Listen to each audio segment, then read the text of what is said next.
दूसरा प्रश्न है, हमें क्यों जानना चाहिए, क्या सबों को जानना चाहिए? तो उत्तर होगा हाँ, क्योंकि यदि आप चाहते हैं अपना और अपने बच्चों का भविष्य बेहतर देखना चाहते हैं, तो निश्चित रूप से आपको इन सारी चीजों के बारे में आपको पता होना चाहिए। क्यों पता होना चाहिए, आगे इस विषय में भी बहुत गहरे तरीके से हम लोग बातचीत करेंगे। दिक्कतें ये है कि हम आज के वर्तमान स्थिति को अगर देखें तो हम बच्चों को सारे विषय को कहीं ना कहीं पढ़ाते हैं निश्चित रूप से, लेकिन कहीं ना कहीं हमारे बच्चे जो है शासन व्यवस्था को समझने से आज भी वंचित है। और इसका नुकसान क्या होता है? इसका नुकसान ये होता है कि आपके कितने सारे अधिकार कुचल दिए जाते हैं और आपको पता भी नहीं चलता है।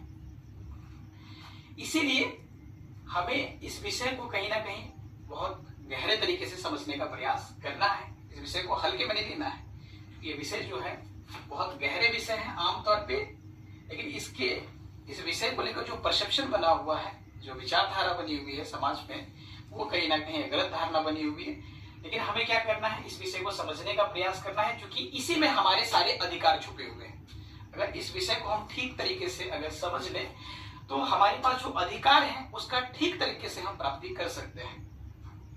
हालांकि ये हम क्यों नहीं समझ पाए हैं, प्रश्न यहाँ पे ये उठता है कि इस चीज को हम क्यों नहीं समझ पाते, क्यों प्रेफरेंस नहीं देते हैं, इसके पीछे कौन नुकसान, मतलब कौन जिम्मेदार है, इसके पीछे का अगर देखा जाए तो जिम्मेदार कौन है? क्या केवल हम हैं या फिर हमारे अलावे भी कोई व्यक्ति है? तो यहाँ पे प्रश्न उठता है कि यहाँ पे एक और व्यक्ति है, इसके लिए रिस्पॉन्सिबल बहुत ज्यादा है, वो है सरकार। क्यों है? तो इसको समझने के लिए मैं आपको एक उदाहरण से समझाऊं कि ऐसा क्यों है, सरकार को मैंने दोषी क्यों ठहराया होगा, इसके पीछे का क्या कारण रह सकता है। तो इसके पीछे का कारण मैं बताऊं आपको कि सरकार के द्वारा आमतौर पे आपने सुना होगा तमाम तरह की योजनाएं चलाई जाती है। अगर मैं कुछ उदाहरण के रूप में आपको बताऊं तो पहला जो है आमतौर पे अगर देखा जाए तो उज्ज्वला योजना के बारे में आपने सुना होगा। उज्ज्वला योजना के बारे में आपने सुना होगा। अगर मैं और भी जो बहुत ही प्रसिद्ध योजना है उसमें से आपने एक नाम सुना होगा, आयुष्मान भारत योजना के बारे में आपने सुना होगा। आयुष्मान भारत योजना के बारे में आपने सुना होगा। तो और अगर इसके बाद बात करें तो इसमें और भी योजनाएं, तमाम तरह की योजनाएं चलती है, जिसमें से प्रधानमंत्री आवास योजना के बारे में आपने सुना होगा, पीएम आवास योजना के बारे में आपने सुना होगा। तो अगर देखा जाए और इसी तरीके से राज्य सरकारें भी आमतौर पे तमाम तरह की योजनाएं चलाती हैं, जो कि उदाहरण के रूप में हम लोग अगर समझना चाहें तो हम लोग देख सकते हैं कि क्या क्या वो योजनाएं हैं आमतौर पे। मैं पिछले प्रश्न पे आ रहा हूं, जो मैंने आपको बताया है कि क्यों हमें जानना चाहिए सरकारें इसमें दोषी कैसे है, इसके पीछे सरकारें रिस्पॉन्सिबल कैसे है, इस बात को हम गहरे तरीके से समझने का प्रयास करें। तो ये आमतौर पे सरकार की योजनाएं जो आमतौर पे बहुत ही प्रमुख योजनाएं हैं, आमतौर पे देखेंगे बहुत प्रसिद्ध योजनाएं हैं। तो पीएम आवास योजना ये भी जो है आवास योजना। इसी प्रकार से अगर मैं राज्य सरकारों की बात करूं तो उसमें मैं अगर झारखंड का बात करूं तो झारखंड में जो है हमारे यहाँ पे जो वर्तमान में जो गवर्नमेंट है वो तमाम तरह की योजनाएं चला रहे हैं, जिसमें से अगर मैं कुछ उदाहरण के रूप में समझूं तो उसमें जो है तमाम तरह की राज्य सरकारें अपनी योजनाएं चलाती है। उसमें से हम अगर झारखंड की बात करें तो झारखंड में जो आमतौर पे है वो तमाम तरह की योजनाएं चल रही है। झारखंड में भी जो आप देखेंगे तमाम तरह की योजनाएं चल रही है। कौन कौन सी है? तो आपने सुना होगा कि तो इनकी योजना अगर देखी जाए तो इसमें से जो है आपने सुना होगा हरा राशन कार्ड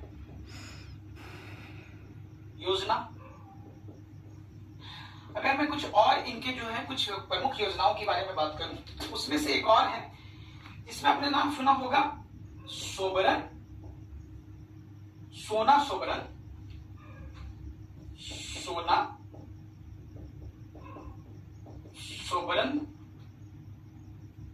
धोती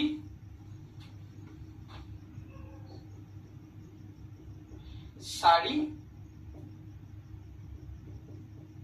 लुंगी डूंगी वितरण प्रणाली।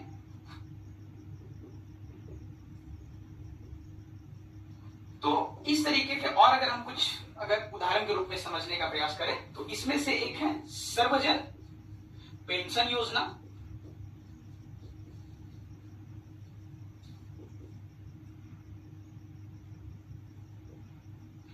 मुझे लगता है आप सब इन सारी योजनाओं को भली भांति समझते होंगे, जानते होंगे, अक्सर आपने सुना होगा इन सारी योजनाओं के बारे में। यहां हमें प्रश्न उठता है कि कैसे हमने कैसे जान लिया इन सारी योजनाओं को। हमारा प्रश्न होगा कि हमने इन सारी योजनाओं को कैसे जान लिया। आपने जो है अक्सर सुना होगा, जैसा कि हमने कहा हरा राशन कार्ड योजना, चाहे वो सोना सोबरन धोती साड़ी लुंगी वितरण, या फिर अगर हम देखें तो सर्वजन पेंशन योजना, कैसे आपने सुना होगा। इसके तमाम तरह के कारण हैं। इसके पीछे का सबसे बड़ा कारण आपको समझ में आ रहा होगा, वो है विज्ञापन। विज्ञापन कैसे? तो विज्ञापन क्यों, इसको अंग्रेजी में हम लोग आमतौर पे कहते हैं एडवर्टाइजमेंट। तो जब सरकारें योजनाएं लाती है ना, तो वो तमाम तरह के है ना बहुत प्रयास करती है कि उनके बारे में लोगों को पता चले कि ये जो योजनाएं चलाई जा रही है वो किस सरकार के द्वारा चलाई जा रही है। ये तमाम तरह की सरकारें जो है ना ये प्रयास करती है। इसके पीछे का फैक्टर होता है उनका वोट बैंक। क्यों है ऐसा?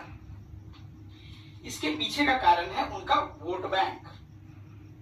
आपने अक्सर देखा होगा कि जब सरकारें योजनाएं लाती है ना, तो अपने फोटो उस योजना के पीछे तमाम तरह की जितना वो प्रयास कर सके वो प्रयास करते हैं कि उनको लोग इस बात से समझें, जाने की योजनाएं केंद्र सरकार के द्वारा चलाई जा रही है या राज्य सरकार के द्वारा चलाई जा रही है।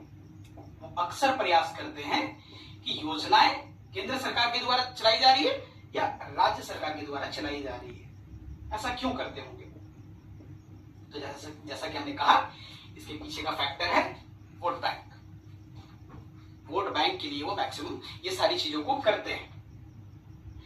अब यहां पे यदि इन सारी चीजों को वो कर सकते हैं, अगर देखा जाए तो वो वोट बैंक के लिए तमाम तरह के प्रचारें करती है ताकि उनको लगे कि वो जो योजनाएं चलाई जा रही है वो किस सरकार के द्वारा चलाई जा रही है। वो तमाम तरह का प्रयास करते हैं, वो टेलीविजन हो या फिर आप देखेंगे तो सोशल मीडिया आज के डेट में हो गया है।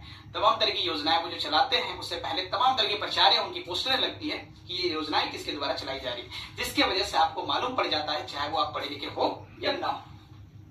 तो जब हमारे संविधान में कुछ अधिकार है, क्या वो सरकार अगर प्रयास करे तो क्या वो हम नहीं जान सकते हैं? निश्चित रूप से जान सकते हैं। लेकिन दिक्कतें ये है, देखिए मैं कुछ बेसिक टर्म को यहां पे बता दूं कि संविधान जो है हमारे देश का अधिकार पे आ रहा हूं। संविधान जो है हमारे देश का एक आप देखेंगे तो बहुत अहम पुस्तकों में से एक जो है वो हमारा संविधान है। इसके अंतर्गत मैं आपको बताऊं तो हमारे अधिकार छुपे हुए हैं। यही वो पुस्तक है जिसके अंदर हम सबों के अधिकार छुपे हुए हैं। लेकिन अगर सरकारें चाहे तो इस अधिकार का प्रचार प्रसार करके वो हम तक वो बताए कि ये आपके अधिकार है और ये आपका अधिकार है कि इस अधिकार को आप प्राप्त करें। लेकिन वो ऐसा करेगी नहीं। क्यों? इसके पीछे का मैं कारण बताऊं तो इसके पीछे का कारण ये है, ऐसा करने से वो अधिकार आप मांगने लग जाएंगे। और जब आप अधिकार मांगेंगे और जब वो अधिकार देने में विफल होगी तो निश्चित रूप से आपको पता चलेगा कि आपने उनको वोट देना बंद कर दिया, उनकी कुर्सी तक हिल सकती है। ये बातें बेसिक बातें हैं उनकी जो है ना, यदि आप उनको अधिकार मांगेंगे उनके बताने के बाद और यदि वो आपको अधिकार नहीं दे पाए, अगर अधिकार देने में विफल हुए तो कहीं ना कहीं क्या करेंगे, आप उनको वोट देना बंद कर देंगे और निश्चित रूप से उनकी हार होगी। जिससे अगर इतने सारे नुकसान है किसी व्यक्ति को तो वो हमें क्यों दे अधिकार, क्यों बताए अधिकार? तो प्रश्न उठता है कि वो अधिकार नहीं बताएगी क्योंकि उनको पता है जिस दिन हमने अधिकार को बताया वो हमसे सवाल पूछेगी, ये हमारे अधिकार है, फला फला हमारे अधिकार है। तो वो अधिकार जब देने में विफल होगी तो निश्चित रूप से वो क्या होंगे, आप सवाल करेंगे और जवाब नहीं दे पाएंगे तो निश्चित रूप से उनको क्या होगी, तो हार होगी। तो इसीलिए सामान्यतः इसके पीछे का ग्राउंड ये है, नहीं बताने के पीछे का कारण ये है क्योंकि उनको पता है कि लोग जागरूक हो जाएंगे और सरकार को बिल्कुल भी पसंद नहीं है कि जनता जागरूक हो जाए। वो चाहते हैं कि आज भी हम धर्म मजहब में लड़ते रहें और फायदा कुछ चंद लोग ऊपर बैठे लोग उठाएं। देखिए क्यों, तो इसीलिए देखिए मैंने बार बार शब्द को कहा है अधिकार। अधिकार जो है ना, इसको बहुत गहरे तरीके से हम लोग समझने का प्रयास करेंगे।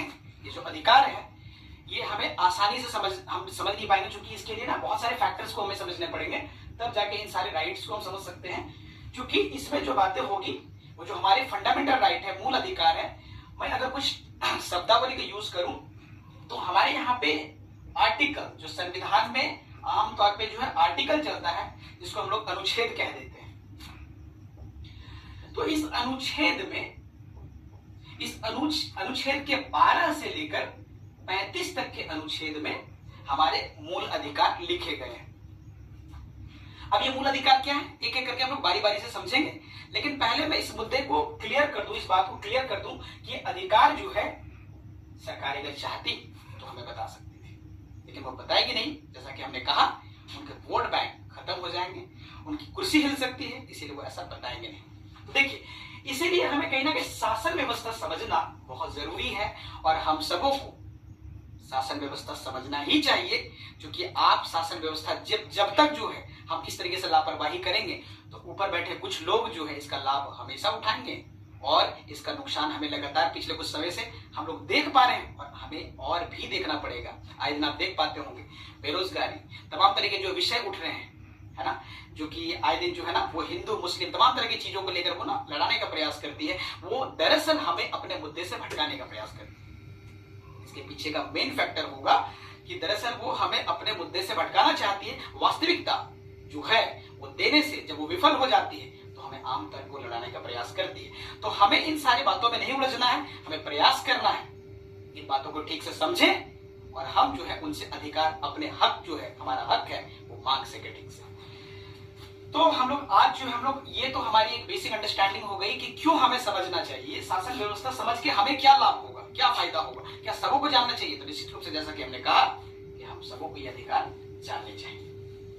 तो आज हमने जैसा कि पहले ही कहा, आज हम केवल और केवल आज कुछ शब्दावली को समझेंगे। शब्दावली जैसे कि क्या है, तो देखिए शासन व्यवस्था को समझने के पीछे का मुख्य कारण ये होगा, यदि आप ठीक तरीके से समझना चाहते हैं तो आपको कुछ शब्द को समझने पड़ेंगे। जैसा कि आज हम लोग बेसिकली जो बात करेंगे वो जो है हम लोग सबसे पहले समझेंगे संविधान की विकास यात्रा क्या है। संविधान की विकास यात्रा को देखेंगे कि कहां से संविधान हमारा कैसे आया, क्या हुआ, नहीं हुआ, ये तो हम लोग देखेंगे। और दूसरी जो बात होगी हमारी जो बहुत ही महत्वपूर्ण है, हम लोग समझेंगे कि संविधानवाद क्या होता है। संविधानवाद ये क्या है, अगर हम देखें इसके बाद तो हम लोग समझने का प्रयास करेंगे ये लोकतंत्र क्या है। लोकतंत्र क्या है, इसी प्रकार से हम लोग प्रयास करेंगे जानने का कि इसमें जो है शासन व्यवस्था जो हमने जो अपनाया है आमतौर पे, पार्लियामेंट्री सिस्टम, इसको हम लोग कहते हैं संसदीय व्यवस्था, ये क्या है। इसको अंग्रेजी में आमतौर पे कह देते हैं पार्लियामेंट्री सिस्टम, संसदीय व्यवस्था। इसके अलावा हम लोग जानने का प्रयास करेंगे कि गणतंत्र क्या है। गणतंत्र क्या है, अंग्रेजी में इसे रिपब्लिक कह देते हैं आमतौर पे।